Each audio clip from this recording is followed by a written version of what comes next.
Celui qui prie la nuit reçoit la force de vaincre le jour.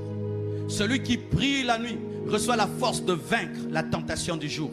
Celui qui prie la nuit reçoit les stratégies de Dieu pour déjouer les stratégies du diable. Celui qui prie la nuit reçoit la haine du péché pour vaincre le péché qui viendra demain. Celui qui prie la nuit reçoit l'énergie spirituelle pour dire non à la tentation. Celui qui prie la nuit reçoit la capacité de dominer les démons qui se présenteront le jour. Celui qui prie la nuit reçoit la capacité de conserver ce que Dieu lui a donné. Prépare le jour dans la nuit. Surtout si tu sais, j'irai demain à tel endroit et il y aura une forte tentation. Passe le temps, la nuit, dans la prière. Des fois, nous pouvons savoir que la tentation viendra. Tu sais, j'irai à tel endroit, telle personne a l'habitude de me tenter. J'irai à tel endroit, il y aura un grand combat spirituel. Passe le temps devant Dieu, la nuit et le jour tu domineras. Jésus-Christ a passé la nuit devant Dieu.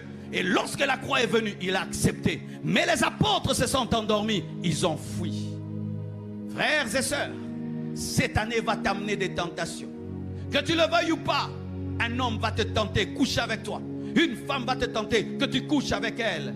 Cette année, les gens vont te proposer de l'argent pour quitter le chemin de Dieu. Les gens vont te proposer l'occultisme pour avoir le succès. Les gens vont te donner des mauvais conseils. Mais si tu t'es tenu devant Dieu, tu auras la force de dire non.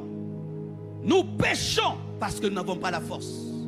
Nous péchons parce que nous n'avons pas téléchargé l'énergie spirituelle pour dire non. C'est comme un téléphone, s'il n'est pas chargé, même s'il a des bonnes applications, les bonnes applications ne vont pas agir. Et si tu n'as pas rechargé ton esprit, même si tu as la bonne volonté, tu vas tomber. Les gens qui tombent, ils ne veulent pas, mais ils tombent. C'est parce que sa volonté n'a pas la force. Cette année, je connais des enfants de Dieu qui ont commis des abominations.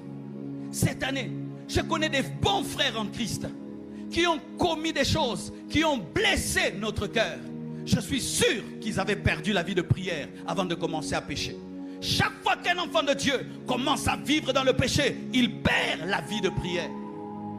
Mais je te donne ce secret. Tu sais que demain tu auras une tentation. Passe la nuit dans la prière. Par rapport à cette tentation, présente-la devant Dieu. Lorsque tu iras, tu seras vacciné. Jésus dit, veillez et priez.